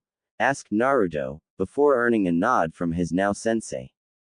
Indeed. I first thought you'd put 3 whole years of ninjutsu, but then I guess you are now a changed shinobi. The schedule is great and we can begin right away. Since the sun is still up, we'll use it to test your skills so far. We'll find a clearance for us to have a spar so I can gauge what you need correcting. Let's go, said Jiraiya, to which Naruto nodded, before getting off the chair and following the pervert. It was only when they left the library that Naruto remembered something. What took you so long, Aro-sensei? Asked Naruto, earning a sigh in dismay from the change in names. Well, at least he placed the word sensei in it. I went to find a friend of mine who contacted me for some information, stated Jiraiya. A few miles away from the village. Once out of the village, Jiraiya and Naruto found a clearing before they sealed their belongings inside a scroll by Jiraiya. After all, it wouldn't do well for them to leave it next to a tree and have it stolen in the midst of a fight. Alright Naruto, come at me with everything you got, but mind you, I'm not just standing here waiting for the attack, so be prepared, said Jiraiya, before already beginning a set of hand seals before whispering Suiden Suiryuden no Jutsu, water release, water dragon jutsu. Instantly, from a lagoon nearby, the dragon suddenly emerged and attacked Naruto, who was frightened to death upon hearing the dragon roaring. The blonde realized, though, that he had to face the danger and used some chakra to jump at the last minute, thus evading the technique. He charged Jiraiya once again, adding chakra to his feet for an upgrade in speed, before reaching and aiming the man's chest. Jiraiya used his hand to block Naruto's kick and used the other arm to punch the blonde's ribs, but barely missed, since Naruto bended his body a little bit. After falling, Naruto did some back flips and jumped a little higher, before taking some shurikens and throwing at Jiraiya before making hand seals for Shuriken Kage Bunshin no Jutsu, Shuriken Shadow Clone. Jiraiya was impressed upon seeing the 4 shurikens become 40 and made some hand seals of his own. Doden Doryuhaki, Earth Release, Mud Wall Jutsu. Still in the air, Naruto saw the wall being formed and saw all the shurikens being blocked, before cursing at the man's elemental jutsus. Charging once again, Naruto went up the earth wall, using chakra since he couldn't see where Jiraiya was. Inside the protection, Jiraiya smiled at the blonde's insight. The earth wall technique had a weakness of blocking the user's sight, thus Jiraiya couldn't see the blonde, but he heard the sound of steps, so he just connected the dots. Looking up, he saw as Naruto jumped the wall and made some hand seals before chakra spikes appeared around him. With Naruto's shift of seals, the needles charged forward and pierced Jiraiya like a pin cushion. Naruto actually believed he accidentally killed the pervert when he saw said man to his right, aiming a kick at his side stomach, thus sending the blonde flying. Using the momentum, Naruto made a spin and landed safely on the ground, before he eyed Jiraiya for a while. The pervert for his part jumped and landed right in front of Naruto while looking at him. Very good Naruto, your ninjutsu was surely flawless, although in the midst of battle, you'd need to increase the speed in which you make the hand seals, however that will come with experience. Your taijutsu, although good, needs some correction in terms of defensive katas. At some point there, you left your guard open and that is unacceptable. Overall, though, you did pretty good, said Jiraiya, earning a thanks in appreciation from the blonde. After a while, the two were already marching towards the next village in order to get some sleep. On the way, though, Naruto was picturing his fight and smiled. Of course, Jiraiya was fighting with at least 5% of his abilities, but that was considered high genin level, so if Naruto was on par with the Sannin using 5%, then perhaps Jiraiya was right about him being low Chunin level. Still, Naruto couldn't help but remember the pervert using both Suiten and Doden and wondered about each ninja's affinity. Ero-sensei, how come you were able to use more than one element? I thought each ninja had one affinity, asked Naruto, earning a smile from Jiraiya. It's true that the majority of ninja has only one affinity. However, there are exceptions out there that have two. However, that does not mean you couldn't learn jutsus from other elements. The tricky part is that would be more difficult and more chakra demanding than the element you're aligned with. For example, I have a Doden affinity, but I also can use Suiten, Kaden and a couple Fuden techniques, explained Jiraiya, earning a nod in surprise from Naruto. However, since your schedule is done, we'll focus on taijutsu and genjutsu this year, plus some occasional spars with either myself or others. As Jiraiya talked, Naruto looked at him explaining and felt something different from the pervert. It certainly was different from the Jiraiya he traveled to find Tsunade. Speaking the truth, Jiraiya was feeling rather nostalgic about teaching another blonde in the past, and he couldn't help but look at the sky and speak to the clouds to his deceased student. Minato, Naruto truly is your son. Tanzaku Gai . After another hour of casual travel, Naruto and Jiraiya arrived at Tanzaku Gai, before quickly renting a room for 2 days. On the way, Jiraiya explained that they wouldn't be more than a week in one place even if nobody would be around to see them. The reason behind this was to avoid unwanted attention and alerting Akatsuki of their presence. After all, one of the objectives of this training period is to avoid bumping into one of their members while on a random mission. After that, Jiraiya said for Naruto that he would be meeting another friend, before giving his giddy smile, showing to the blonde that he would be peeping around the place for a while. Sighing in dismay, Naruto said that he would wander around town for a while and maybe have some dinner. Jiraiya wondered for a moment, before shrugging it off and left the hotel as well. Since Naruto left his Hitai aide inside the room, there wasn't much worry in him walking around for a while. After all, simply waiting inside the room wouldn't please anyone. The sun was just setting and the village nights were beginning to appear. In minutes, the entire village was surrounded by festival lights, since the whole city was one. Millions of merchants would come here with the opportunity of selling their products to the population. As Naruto wandered around, he could see many little stores going from restaurants to shinobi games. However, Naruto was actually looking for a place that sells ninja clothing, however that could wait, after all. His stomach pretty much begged him to have something to eat, so he went to a ramen stand and asked for 3 bowls of miso ramen. While nothing compared to Ichiraku's, this one was rather good, Naruto thought. He appreciated the food and then paid for it, before leaving and searching around town for a while. It wouldn't be possible for this village not to have a shinobi store, however Naruto was wandering for a while and was practically giving up the search and returned to the hotel when he spotted what he was looking for. Once inside, Naruto blinked several times and then blinked once more. The store was huge in every sense of the way. The reason for Naruto's surprise was that it didn't look his bid from the outside. Looking around, he saw a bunch of cool stuff like weapons, sealing scrolls, survival kits. Everything a ninja wanted, he could get in here. Eventually, he found the clothes section and quickly began to look at the samples. He was searching for something neutral, although more for the dark side. Obviously, he would get some dark paints and maybe something with a few pockets for him to store. Once the pants were chosen, Naruto went for the shirts. He remembered thinking about buying neutral colors like gray or even a much darker shade of the color. Searching for a while, he found what he was searching for, a dark gray shirt with no drawings or engravings of any kind, being perfect for his idea.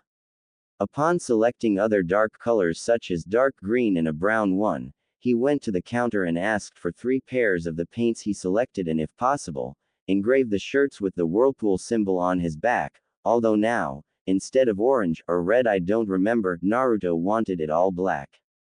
The attendant smiled at him and told him to wait while she would go to the back and start with the order. Meanwhile, Naruto decided to take a look at the sword's weapons.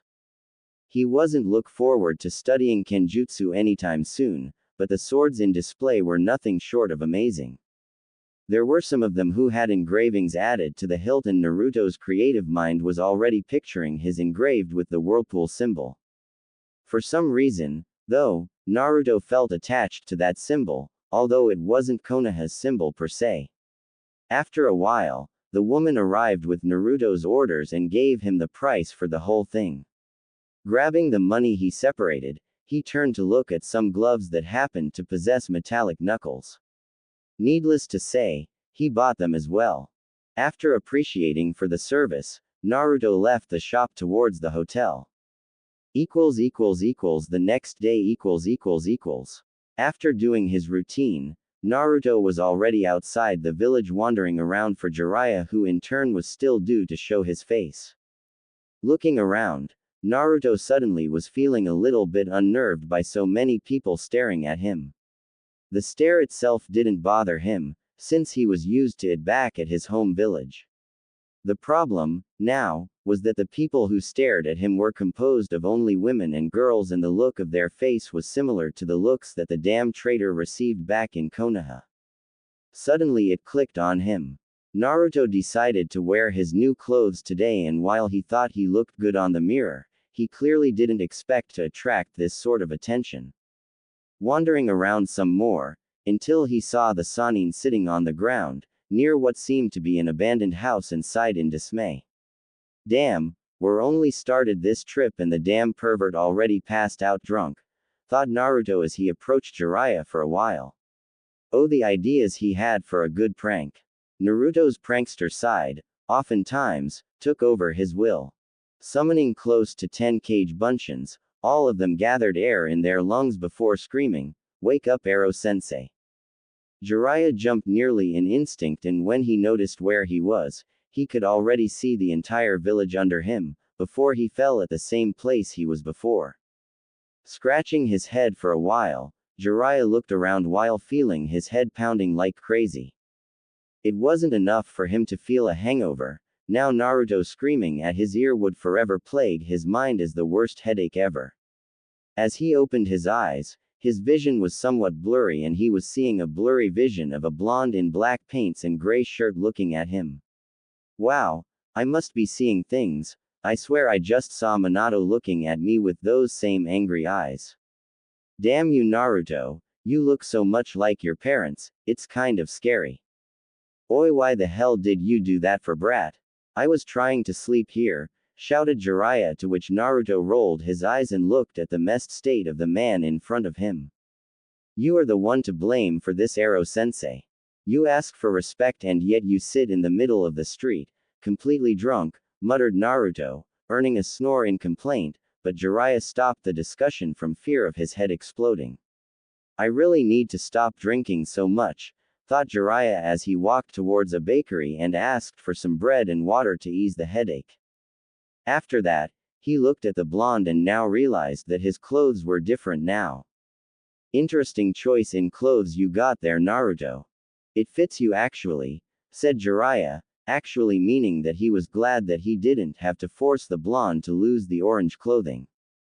Upon looking at the back of the shirt, Jiraiya was surprised to see a black whirlpool symbol attached to the fabric, instead of the usual one that is located behind his orange jacket.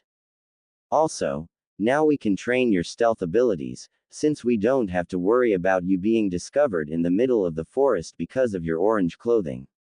What did you do with it anyway? Asked Jiraiya, to which Naruto answered that he simply threw it away and then turned his back to Jiraiya, not really wanting to deal with Jiraiya in this stage right now. Jiraiya for his part rose from the ground and looked at the blonde in front of him. Aro-sensei, since you'll be recovering in the hotel, can I go train a little bit? Asked Naruto, earning a surprised look from Jiraiya, who in turn wondered why the sudden rush in getting stronger. Naruto, we have 3 years ahead of us to do that. We should consider resting a bit, said Jiraiya, but stopped when Naruto turned his head and looked at Jiraiya with eyes that astonished the Sannin. Jiraiya could see the pure eye of determination, eye of devotion towards an objective, whatever it was. I have to become stronger in order to protect Konoha, and for that, resting will come last, stated Naruto, earning a sigh in dismay from Jiraiya, who was imagining 3 years of constant movement and training regimes. Jiraiya woke from his wonderings when he saw Naruto began walking away from him, before he called for him to halt and wanted to talk to him. Naruto stopped and looked at Jiraiya, who stopped running and landed a hand on his shoulder. Naruto, I know you want to protect the village and those you care for, and believe me when I say you'll become a great shinobi.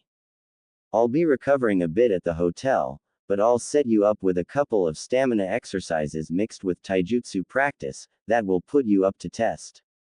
Extend your arms for me, if you may, said Jiraiya, before Naruto did as instructed. Focusing some chakra on his fingers, Jiraiya began to draw 2 seals, one in each of Naruto's arms, before closing his eyes and focusing on activating it. Ready to go, these seals are called restriction seals, and what they do is make it heavier for you to move at will. For the remaining of the month, you will become adjusted to it as we practice these stamina exercises. Now, a complete lap around Tanzaku-gai takes about half an hour, mostly.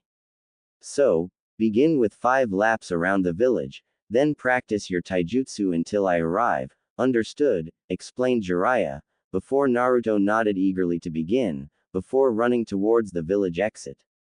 However, he found out how the seal operated, and it was tough to say the least. But he went nonetheless, and Jiraiya smirked at the sight of Minato's training. Wait, no, this is Naruto, not his father.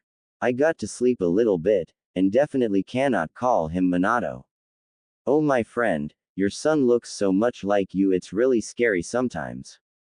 Back to Naruto, he was already on his way towards the 5th lap around the village while wondering about the effects of the seal located in both his arms. He could already imagine how much these exercises could improve not only his body mass, but also the strength behind his taijutsu attacks. Not only that, but while adjusting to the restriction of the seal, Naruto could also improve his speed. Aro-sensei is a genius. It had been 2 weeks since that day Naruto was introduced to the restriction seals, and his physical skills greatly improved. He and Jiraiya was found heading towards river country in hopes of training below a waterfall. Jiraiya instructed Naruto that learning how to meditate can increase the ninja's perception of things both outside and inside his body. For instance, by meditating, Naruto could have more access to his chakra and learn how to ease his chakra flow inside his chakra coils. Back to Naruto's physical skills, he was able to gain some muscles from constantly using them to be able to move. Naruto learned by pure experience how the restriction seal worked. As Naruto walked, the air would reach the seal and it would increase the air force around the blonde's body, thus making it harder to move his limbs. At the time, Naruto compared it like trying to move in the water, which Jiraiya couldn't agree more to. The restriction seal was created by the Yondaime Hokage in response to the gravity seal that was called a kinjutsu because of the damage it did to the human body. This new one acted more directly towards a ninja's training and, unlike the gravity seal, it didn't overstrain the muscles and organs. Some minutes later, the two of them saw the many number of waterfalls that made river country famous. Naruto, there are a lot of inns here in river country, so we'll just settle in and proceed with what I intended for you, said Jiraiya, earning a nod from Naruto, who in turn extended his hand, before focusing chakra on rotation. The energy began to gather around his hand, but dissipated seconds afterwards. Even if the Rasengan training was only due to happen the next year, Naruto decided to give it a shot while on their travels around the elemental nations. Jiraiya saw it and smiled at the blonde's better attempt this time. Since he began to try the Rasengan single-handedly, Naruto has improved a lot. The first time, he couldn't even begin the energy rotation. Now, that part was already through and now Naruto needed to maintain the rotation steady, before beginning to focus on the power. In time, you'll manage the Rasengan, Naruto. Now, we'll settle inside an inn and head straight for the nearest waterfall, said Jiraiya as Naruto nodded before both settled inside for a while. This place would serve as training place for both taijutsu and increasing Naruto's chakra control, seeing as they would both practice taijutsu on top of the lake. Ero-sensei, do you have any non-elemental jutsus that you could teach me? Asked Naruto, which make Jiraiya think for a while. There is one defensive jutsu I invented, but I'm afraid you won't be able to do this one. The technique is called Ninpu Hari Jizu, ninja art, underworld guardian spikes, and is a defensive jutsu and consists of focusing chakra through your hair and to sharp its edges before covering your whole body with it. In a taijutsu match, once you do this, if the opponent is stupid enough to hit you, will be stabbed because of the hair spikes. However, I'm able to do this because my hair is long enough, while yours is not, explained Jiraiya, earning a nod from Naruto, who then proceeded to find a way out of this predicament. If I were to focus more chakra than the technique normally requires, then maybe I wouldn't need to grow my hair. What are the hand signals needed for it? Asked Naruto, to which Jiraiya smiled and showed him the technique, or at least which hand seals were needed. When Naruto attempted, his hair immediately became more sharpened, but instead of covering the whole body, Naruto's hair only managed to cover his head and his chest before dissipating the technique. Jiraiya was impressed nonetheless. On his first attempt, the blonde already managed to sharpen the hair enough to create needles, and with enough practice and more chakra, Naruto would be able to do the technique without having the need to grow his hair. This technique, though, had a slight outcome of growing the hair at an accelerated pace. Upon voicing it to Naruto, just shrugged it off, saying that he would worry about it later on. After a while, the two settled inside the inn and then went to the nearest waterfall. Once there, both immediately jumped and began battling each other in mid-air, before landing on the water. Practicing taijutsu on the water was good for two reasons. First of all, it would be a great help to increase chakra control, because Naruto would have to focus on maintaining the chakra flow below his feet while fighting against Jiraiya, and the second reason is taijutsu experience. After watching each other for a while, Naruto channeled chakra to his legs and charged Jiraiya with a roundhouse kick, to which Jiraiya used his arms to block it and then aimed a straight punch to Naruto's chest. Seeing the move, Naruto flipped his body while in midair and grabbed Jiraiya's arm before pushing it away from the direction of this chest. After landing once again on the water, Naruto charged once more, this time with a series of punches. As Jiraiya was blocking them, he smiled, seeing that not only his speed between movements increased but also the fact that Naruto was landing some heavy blows. In enough time, the pervert wouldn't need to worry about holding back in a straight taijutsu fight, and that was saying something. Jiraiya flipped his body for a reverse kick straight to Naruto's face, but the blonde did a back flip and evaded the attack before aiming for a low kick straight to Jiraiya's legs. Jumping, Jiraiya thought to test the Gaki's evasive techniques by making some hand seals for Kaden Hausenka no Jutsu, Fire Release, Mythical Fire Phoenix Jutsu. Instantly, Jiraiya expelled consecutive 2-feet fireballs at Naruto, who in turn cursed his sensei for using ninjutsu before focusing chakra in his feet and started running. The fireballs were hitting the water inches from Naruto's position, so the pace would have to be increased. Managing to steadily dodge the incoming fireballs, Naruto had to think of something to turn the odds. Looking at Jiraiya, he managed to see a log that was floating behind him, giving him the perfect tactic to get Jiraiya. Upon seeing the last fireball, he ran straight to it, not bothering to hear Jiraiya's protest of stupidity. The fireball engulfed him completely, until Naruto was suddenly replaced by a log. The pervert was dead silent and wondering what was going on until he turned around only to see Naruto's foot landing a straight kick on his face, thus sending him down. Looking at the blonde, Jiraiya couldn't help but applaud the blonde for the deceiving tactic. Even in the middle of a tight situation, the blonde had managed to calm down and think of a way through it. Congrats Naruto, although don't ever do such a crazy maneuver like that, unless you're absolutely sure you'll be able to complete it. Remember, I've seen ninjas dying because they attempted something new in the midst of battle. Remember always to use the skills you're most experienced with and you'll have a higher chance of winning the battle. Now, proceed with some taijutsu against your clones and then we'll begin our meditation exercise, explained Jiraiya, earning a nod from Naruto before he summoned 4 clones and began to practice some fighting. This time, Jiraiya was already at the shore of the river, just watching the blonde as he fought with a grace particular to a Chunin against his clones. Since they began the training 2 weeks ago, Naruto trained non-stop to acquire this form of taijutsu. Upon looking at his arms, Jiraiya began to feel the pain of Naruto's punches as his arms were a little numb. That glove of his is really magnificent.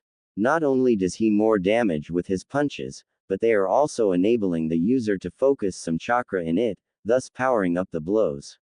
Imagine when he learns how to use Fudan chakra and channel it through his gloves. He could invent a new taijutsu style called Wind Fist or Hurricane Fist.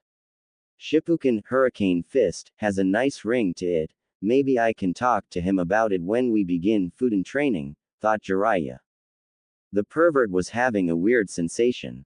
He remembered being this insightful over someone else's training only when he trained the Yondaime Hokage. At the time, Minato's growth was so astounding that Jiraiya was beginning to think of ways to improve even further. Now, with Naruto it was the same and Jiraiya couldn't help but connect the similarities between father and son as he saw Naruto battling against the Cage Bunshins. Suddenly, the teacher part resurfaced as he saw Naruto committing a minor flaw. Naruto, keep your arms up and don't let yourself open while attacking, you'd be vulnerable to the enemy otherwise, shouted Jiraiya before hearing a scream in agreement from the blonde and positioned his arms better in order to not let his guard open. Now feeling content with Naruto's form, Jiraiya just stood to watch as Naruto jumped real high and threw one shuriken against the clones before beginning a fast series of hand seals for Ninpu Shuriken Cage Bunshin no Jutsu, Ninja Art, Shuriken Shadow Clone. Immediately, the lonely shuriken was suddenly quadrupled and pierced through all the remaining clones, thus dispelling them all at once before the real one landed on top of the water while holding his head from a sudden headache. This happened every time he battled against clones. Every time when a clone is dispelled, Naruto immediately received images on his mind as if the clone's memory was actually his. He couldn't understand why this thing happens. Jiraiya, for his part, smiled acknowledging the blonde's discovery as he walked casually towards the wondering blonde. It seems you discovered the secret behind the Cage Bunshin, said Jiraiya as he stopped in front of the blonde, who in turn looked at him startled. What secret? What are you talking about, Ero-sensei? Asked Naruto while massaging his temples a bit in order to ease the pain. After a Cage Bunshin is dispelled, everything he saw, heard or read is sent straight to the real one. This technique is originally intended to be used for infiltration purposes alone. By sending a Cage Bunshin inside a castle, for example, the clone could see where the traps and guards are before dispelling and sending the information to the real one. I bet that after you dispelled the clones, you received images from the clone's point of view, am I right? Asked Jiraiya before seeing Naruto nod, and Jiraiya continued. This is a good bonus for you, Naruto. Because of your chakra capacity, we could use the clone's abilities to decrease the time needed for us to train something, like for instance, the Rasengan and the Hari Jizu technique, explained Jiraiya, waiting for the information to sink in before he saw Naruto's smile almost reaching the boy's ears. Deciding to contain the boy's enthusiasm, Jiraiya asked the blonde if he wanted some lunch, to which Naruto eagerly accepted as he was hungry as hell, earning laughter from Jiraiya, and together they turned back to the inn in search for some food. On the way back, Naruto summoned 2 cage bunchins and all 3 of them attempted the second part of the Rasengan. Upon seeing this, Jiraiya smiled upon seeing that the blonde already grasped the meaning behind the cage bunshin training. Inside the restaurant Once back at the inn, the two went to the place's restaurant that happened to be a sushi restaurant. Hearing this, the blonde asked if there was any ramen before being slapped on the head by Jiraiya, who instructed Naruto to eat more healthy food in order to grow stronger and be better prepared to defend the village. Upon hearing this, Naruto couldn't help but nod and decided to try this sushi. As they sat at the table and placed their orders, Jiraiya began asking Naruto about his training so far. Naruto was enthusiastic, that's for sure. He began to speak about how useful the restriction seals were and how it helped him to grow stronger and faster. Ero-sensei, do you have any seals that could provide an aid in battle? I've never seen you using any, and I was wondering if Fuinjutsu could be used in battle, asked Naruto, to which Jiraiya nodded. Fuinjutsu requires a lot of precision and chakra control, and using it in battle is not advisable. For one, any Fuin technique requires some level of concentration, and the enemy won't necessarily wait for you to finish the move.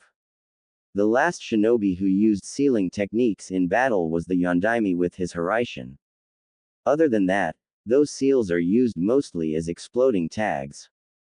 However, the Tem Orochimaru managed to invent something, although it isn't necessarily useful, said Jiraiya, before Naruto asked what it was, to which Jiraiya continued. It's called Kuchio's Raiko Kenka, summoning lightning blade creation, and it consists of 2 seals located on the user's wrists in order to summon any time of projectiles you want to. The seal itself is easy to make. If you want, I can do it for you. Afterwards, in order to activate it, you just have to tap 2 fingers at the seal and focus some chakra to it. The projectile of choice will appear immediately. Do you want this skill, Naruto? Asked Jiraiya, earning a prompt nod from the blonde. With this technique, I wouldn't have to worry about carrying shurikens or kunais, plus I won't have to reach my holster for it, making more space for other survival equipments, said Naruto, earning a nod from Jiraiya, who in turn asked the blonde to extend his arms with his hand palms facing the ceiling. The seal engraving will hurt, so hang in there, said Jiraiya as his finger suddenly glowed with chakra before he began to inscribe the needed seal on Naruto's wrist. Jiraiya was right when he said the procedure would be painful. Naruto was gritting his teeth in agony while he was feeling the wrist burning while in contact with Jiraiya's glowing finger. After a while, the right hand wrist was done, leaving only the left one. Jiraiya explained that for the procedure to be complete, both wrists had to be done at the same time. Naruto nodded, saying that he was now more accustomed to the pain, to which Jiraiya nodded and proceeded to do the next hand. They're all done, Naruto, we'll place a ribbon around it to help ease the pain and then we can take it off. I, however, advise you not to take the bandage off if surprise is what you're aiming for. We could use a ribbon that covers the entire forearm and no one will see the seal until it's too late. Also, we could initiate from your hand as well, seeing as these gloves of yours hurt a little bit to use. No, said Jiraiya as he took off Naruto's gloves and began the job. In minutes, Jiraiya managed to cover the seal as well as Naruto's hand, before the meal arrived. Naruto could only stare at the food in front of him as he wondered if it is any good compared to ramen. He looked at what appeared to be rice with salmon on top of it and grabbed one. After eating it, he was feeling kind of strange, seeing that the food didn't exactly require much chewing. However, when Naruto swallowed, he actually liked the new food. Looking at his plate, he took the next one and this time dipped with a black sauce that followed the dish. The result was even better and Naruto ate the whole plate the same way he ate ramen. I'll take it you like sushi, Naruto, said Jiraiya as he smiled at Naruto's face when enjoying a meal.